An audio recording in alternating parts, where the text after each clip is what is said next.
Welcome back. This is your weekly Good Morning KU News Update. My name is Emily. And I'm Erin Borgers. And we're here to give you a quick little news introduction before our regularly scheduled news program. We got some big stuff coming this weekend. ESPN College Game Day will be here in Lawrence for the first time ever. And there will be the College Game Day behind the Campanile, so students can line up behind the Campanile and get ready for the best game day probably in KU football history. So that'll be a very, very fun football game day. We'll be playing TCU, and TCU currently has a 4-0 record, and KU is sitting at 5-0. So I like our chances this weekend. We're doing pretty good overall. Yes. How is the weather going to look for us for College Game Day? Well, the weather for Saturday is looking like it's going to be partly cloudy, but still pretty sunny. It'll also be a little cooler after we have a bit of a cold front come in Thursday evening, and I'm going to talk about that more in my weather update, so stay tuned for that. Absolutely. That'll be perfect for all you KU football fans. And after this weekend, after College Game Day, we'll have our fall break for students, so there will be no classes Monday and Tuesday. Thank goodness. I know we all need the break. I know I will be going home.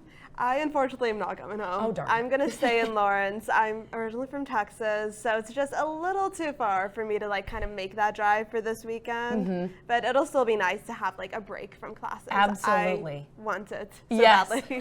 Rock, Jog, Jayhawk, always. Just another informational update. We will have Late Night in the Fog on October 14th at 6 p.m. You better be there. DJ Diesel or Shaquille O'Neal, as you can see in the photo, will be here. He'll be on the gym floor, so some of you have already been able to reserve your tickets. If not, tickets went on sale on October 3rd, so you better go get them quick while you can. That'll be a super fun event, and I know a lot of other students are excited. Yes, I need to get tickets for that, actually. Yes, are you going to go? I should go. It's yes. my last year in KU. I should probably go. Have you been before? Never have. This is my first year, so I'm looking forward to, getting the whole KU experience from that. I've heard it's really fun, so yes. Got a lot to look forward to for sure. In other news, another unfortunate news, it has been released today actually that Helena Hutchins, who was unfortunately killed by Alec Baldwin on the set of Rust, her new movie. She's the cinematographer. There has been a settlement reached between Baldwin and Hutchins and her family. So that's good in the case that everything is being settled. It was an unreleased amount of money. However, the case is kind of coming to a close, and that was actually just released this morning. So a little bit more information on that. Also, if you're interested, you can go get your COVID and flu shot at Watkins at the same time, which I know will be super helpful for students, especially since we're going home for fall break. Lots of stuff. Winter's coming up. Might as well go get your flu shot while you can get the chance. And both at the same time, right? It definitely. Peasy. We need to be covered for both. Absolutely. And I need to go schedule and get mine done. Absolutely. We hope you had an amazing homecoming weekend this past week and a great start to your week. We have an interview with Angel Tran, a recent J School graduate now working in strategic communications.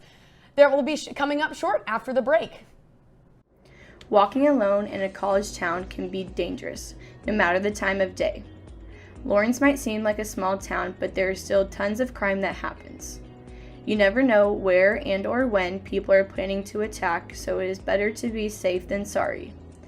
Being by yourself is never the answer. That's why people should always walk within a buddy system. Having at least 3 people to walk with can help with getting home safer.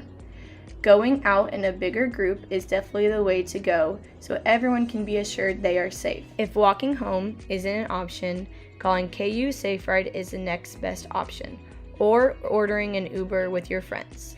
Stay safe and always keep a buddy with you. Welcome back, guys. My name is Courtney Poston, and I am here with Angel Tran. She's back on campus. How are we feeling? I'm feeling good. Very excited to be here. It's kind of nostalgic, and it feels like a full circle moment just because when I was a student not too long ago, I would go to these events, and I would work, and I would help out, and now I got invited to come back, so it's just really been an honor. Angel's a 2019 graduate, and she also worked in the J School. How does it feel now that it's changed a little bit? You said the studio wasn't here yet when you were a student here? Yes, so I was a student here from 2017 to 2019 because I transferred from another university, which was a really good decision for me because, the J School is just known for their program and great reputation. And so, I graduated right before the renovations took place in summer of 2019. And so I worked in the communications office. So I just remember like running through and helping my boss at the time, just like taking stuff down and clearing things out. And so just now to be able to come back and see like what got put up in its place has been really amazing. And I'm glad the students have this space. There's definitely a wow factor to it too. Yeah, So. it's really nice. I love working here with it. With all the things that you did, I mean, obviously before the studio was built, do you think any of the opportunities that you had at KU have transformed you into the individual and employee that you are today in your current job? Yes, most definitely. And that's a great question. So like I said, I transferred here and I felt like, excuse me. No, you're okay. I felt like I was a little behind just because, I was coming Right. to the J school my junior year. So I was just trying to take the initiative and do anything that I could. Any opportunities that were out there, I applied for it. So luckily I had gotten a job with Steve in the Career and Outreach office, and that was for a semester to basically launch our alumni mentorship program. awesome. And then after that, Julie Adam, who is our communications coordinator, she came up to me and she just kind of offered me this position. So it just kind of was an easy like segue into that. And so I just worked at the J school ever since. And even after graduation, like before I started my full-time job, I was still working here like in the summer. Oh, awesome. So yes, to answer your question, the experience here definitely helps me in my professional career. I think it made me the person I am today. Just because I got to work in a lot of different things. I touched a lot of different areas. And so my track was news and information, but I ended up in a Stratcom job. And I think that's just because with the work that I was doing outside of my courses, it was pretty Stratcom focused. Yeah. So you said you're doing Stratcom now. What's that like in an everyday lifestyle kind of situation?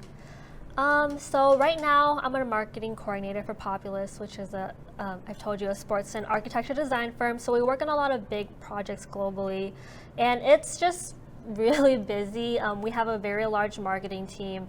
Everyone kind of has their own like specialty. So we have like people who do digital media, photography, the website, social media, and then like working on chasing pursuits and like winning projects. So it's like a really big group of like talented people.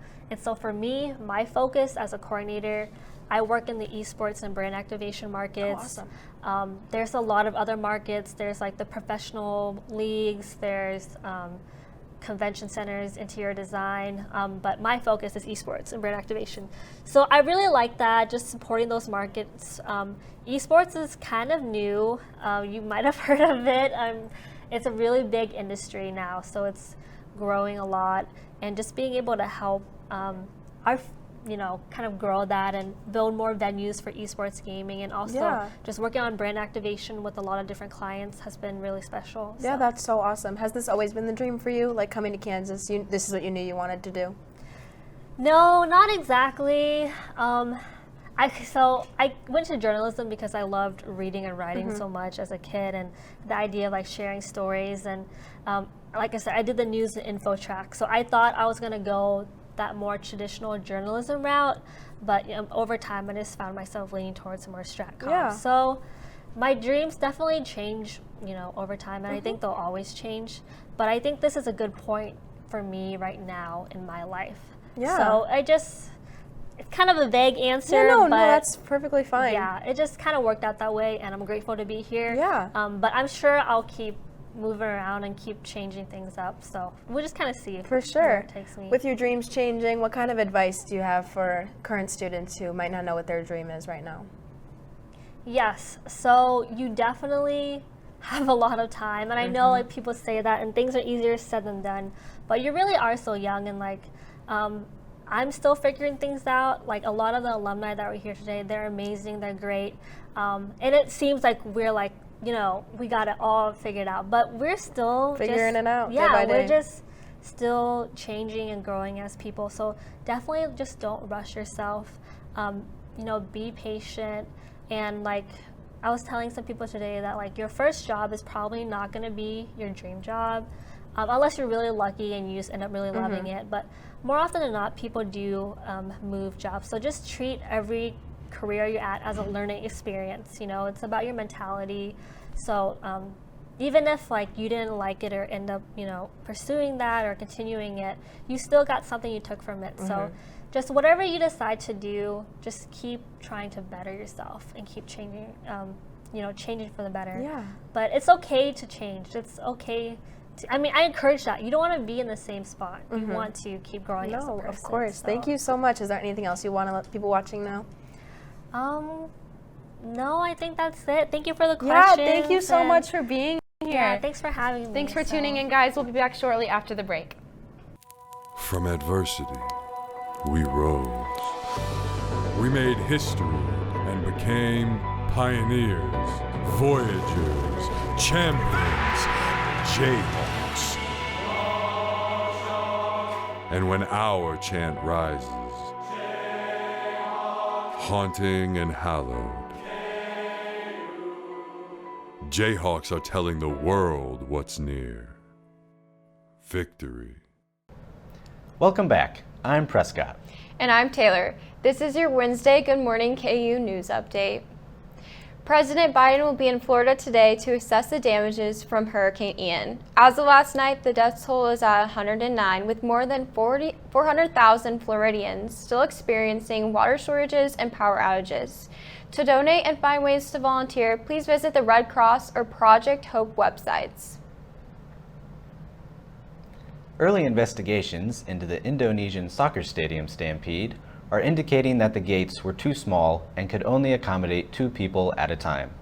At least 125 people were killed on Sunday after police fired tear gas to disperse a crowd of unruly fans in Malang, East Java. It is one of the worst stadium disasters in sports history, as more than 300 people were taken to hospitals. KU is hosting a town hall meeting and open house this afternoon to discuss the new 2024 master plan. Students, faculty, and staff are invited to share their thoughts and ideas about the future of the KU campus. The presentation will be in the Burge Union and will begin at 3 p.m. with a presentation followed by an interactive open house from 4 p.m. until 5:30. Game day is officially coming to Lawrence. ESPN announced on Sunday that the pregame show will be at the booth on Saturday ahead of KU's game with TCU. The Horned Frogs are also 5-0, and the Big 12 matchup proved more enticing than the annual Red River Shootout between Oklahoma and Texas. This announcement comes after KU's 14-11 victory over Iowa State on Saturday. For the first time this season, it was the Jayhawk defense that paved the way to the win. KU held the Cyclones to just 26 yards rushing and gave up just 1 touchdown after a long pass play. Before getting injured, running back Daniel Hishaw scored a 4-yard touchdown and to give Kansas the lead they'll never relinquish. The soccer team is coming off a 2-2 tie with West Virginia last weekend in Morgantown. Super senior Rylan Childers and junior Shira Elenov each scored for the Jayhawks, whose record is now 7-5-1 on the season and 0-2-1 in the Big 12 Conference. Childers' goal was her 5th of the season and her 33rd overall. KU will travel to Baylor tomorrow and then visit Texas on Sunday. The volleyball team dropped a heartbreaker on Saturday at Horst Family Volleyball Arena. Despite winning sets 1 and 4 in dominant fashion, the Jayhawks couldn't hold off the Baylor as the Bears won in 5 sets. KU falls to a 12-4 overall and 2-2 in the conference. Up next will be a visit to Iowa State on Friday night. And that will wrap it up for today's news update. And now we will head to Erin with the weather. Thank you both. I'm here with your weather update. Right now we're going to have some warm weather still continuing, and we are going to see a dry cold front come through on Thursday, and I'm going to explain a little bit of what all that means. And if you were up early enough this morning, you might have even seen some rain in our area. But right now, the clouds have started to move out already. We're sitting at about 75 degrees, and the wind's coming out of the northwest. So it's shaping up to be a really, really nice day, as you can see with the rest of the regions around us all sitting in the mid-70s as well. And then for the hours today, we're going to see our high between like 2 and 4 p.m. And I think that high is going to be about 82 degrees. It's going to stay warm, sunny, but it'll of course cool off into the night hours. And let me go ahead and go to tomorrow. or overnight real quick, and then into tomorrow, because overnight we are going to see a low of about 50 degrees, and it's going to stay clear, and it's going to stay chilly. The wind's still going to come out of the northwest, and that northwest wind is what is going to bring the front towards us very slowly, because tomorrow, as you can see, we're still going to have a high of about 84 degrees. We're still going to be pretty warm for most of tomorrow. The dry cold front that is going to come in, and dry cold front as in it's going to be cold, but there's not going to be lots of moisture with it, so we aren't expecting to see lots of rain with this cold front coming in our area. It's going to hit us about 5 p.m., and I can go ahead and zoom out a little bit to this is what our whole U.S. looked like last night. You can see in our Kansas area there is this low that is currently there, and then way up in Canada right now is where the cold front currently is, and then over the course of today and into tomorrow afternoon it'll slowly come down into our Kansas area. And you can see that with the full 7-day forecast here, and let me step off screen so you can take a look at all of that. And we can see that on Friday, once the cold front has settled a little bit more, we are going to see cooler temperatures in the 60s and the lows getting down to even 30s and overnight Friday into Saturday. So overall, still some sunshine, a little bit more warmth, but we're going to slowly start cooling down as fall starts settling in fully. And that is all I have for my weather update. Thank you so much for watching Good Morning KU, and we will see you back here next Wednesday.